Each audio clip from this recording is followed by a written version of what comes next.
Hello, how are you? Today we are going to talk about a subject very controversial, which is the inversion of a manual circular saw.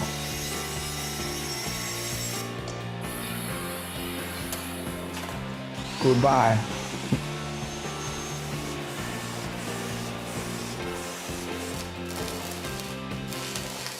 Well, before I start, I would like to give a hug to Everton Amorim, who always demands it from me on this subject so I can make a tutorial. Well, this time it won't be the tutorial, how to reverse a saw. What I want to address is that there's always controversy on the internet, especially on forums, about is it safe to invert? Should I invert? Is it worth inverting a circular saw? Manuel and I wanted to start a discussion, a debate on this topic.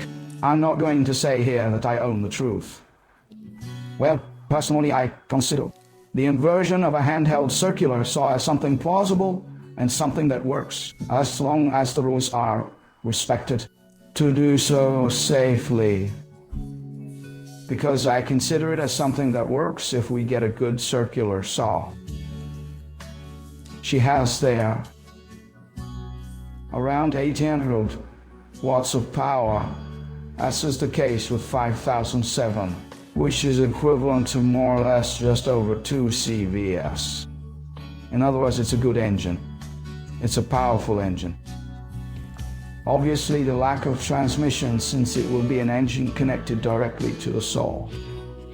It's easier to lock an axle, which is connected directly to the engine. This can suddenly lock the engine and even break the engine, causing splinters and everything else, than a motor that will be connected to a pulley, because it already will lock where the engine will slide on the pulley or stop the engine, but in a slightly slower works, as if it were an amps, for example. It doesn't give that direct jolt. But so in respect safety standards, for me, the main factor of the inversion is forget about using a dual function circular saw. You won't have a circular saw manual using it to take it off the bench, cut it with your hand, and then go back and put it on the bench. This is not safe. Oh, it works. A lot of people did it. A lot of people did it. I've seen several videos of it. Is it safe? No, it is not safe. Why? Because when you put the circular saw in reverse, that protection that was previously above you, protecting you from shrapnel falling on you, now it is preventing the shrapnel from coming out from under the saw. So all the dust, all the wood chips that are fine and that I can still pass through the bench, they're going to go in there, and what could that cause? Closing and locking the blade. My father even inverted a saw. We bought a saw just for him to invert. At first the idea was to use this scheme in both ways. It didn't work because it started to crash. There the mud. He started to have loss. In fact, he didn't get to lock, but he felt with his experience that he was starting to lose speed. So what did he do? All that fairing, everything that surrounds and protects the blade, he withdrew. In this case, he actually cut it out so he could still leave it. A lower protection without leaving the blade open underneath to still maintain safety. From the side, cut everything out and removed it. In other words, a tool that has become unusable. One of the best videos I've seen so far about this work is by Matthias Wendel. He removed all that there, including removing the base of the saw and using just the engine. I don't have the link to this video, and I can't even attach images of it here. Even if I found it again, but just do a search on Matthias Wendel's channel, and you'll find this video. And there are other guys who did exactly this. So respecting these rules, I think it is very plausible. Power is not a problem. Another factor that is always questioned is the issue of precision.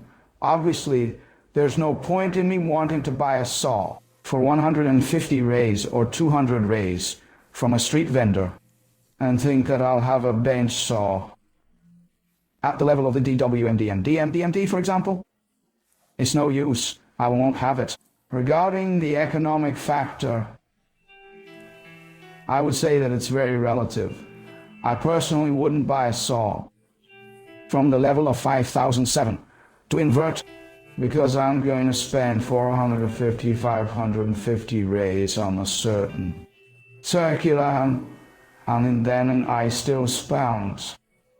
I don't know, 15 millimeter, 20 millimeter sheet of plywood, more aluminum to make a stop, plus all my labor, plus a safety key that is essential. For this type of inversion, do not use an on and off switch, for this lamp will not give you protection. And then you start adding up these items. And then you easily get to the house of 800 ray. 700, 800. There's a lot to evaluate. That's without considering the labor you'll get to a value. I would say that's half the BT time. So is the BT worth it or not? I don't know. It really is each. I'm not going to stay here giving my opinion on whether it's worth it or not. Another point that I think is worth thinking about, it's the blade factor. You're going to take a motor that was designed to use a 7 1/4 blade, 7 1/4 inches, and you're going to throw a 10-inch saw blade on it.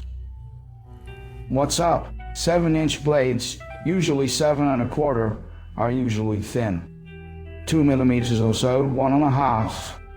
It's usually a very thin blade, but the video there, so it's very light. You take a 10-inch blade, for example. It's not just a question of the blade being bigger, it's a question of the blade being heavier.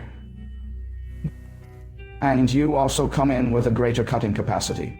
You're not going to tell me that someone is going to put a 10-inch blade in and that it's going to be cutting 30 millimeters at a time, because they're going to want to put the whole thing in, and then the motor is going to handle that shock straight away. So I see it this way. If you want to cut heavy things, it's not worth making an investment. In my opinion, I wouldn't make an investment.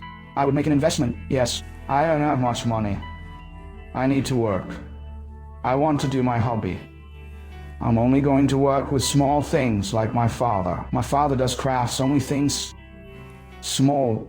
He usually doesn't cut anything that's more than that. It's 25 millimeters, 30 millimeters. If it's more than that, he usually takes it to the carpentry shop. That's next door, and I ask people there for a favor. They like him and cut it for him. So that's his reality, and the reality of some people who make an investment. In addition to all these factors that I've already mentioned, we get into another one. If you buy a manual circular saw, and automatically reverses your warranty is lost. So you're already exposed. Anything that happens from the warranty, you have to be aware of these risks. Is it worth it today with the installed conditions to buy a real table saw and get to work? Well, I think it's worth it for each one to analyze their situation, both financial and demand-wise, and to make their own decision. I'm just here leaving my opinion on something that people always ask me to talk about. I hope I haven't offended anyone here who has already done it. I'm not contesting anyone, right? Because I have someone at home who has already made an investment. That's it, folks. I'll hug to everyone and see you next time.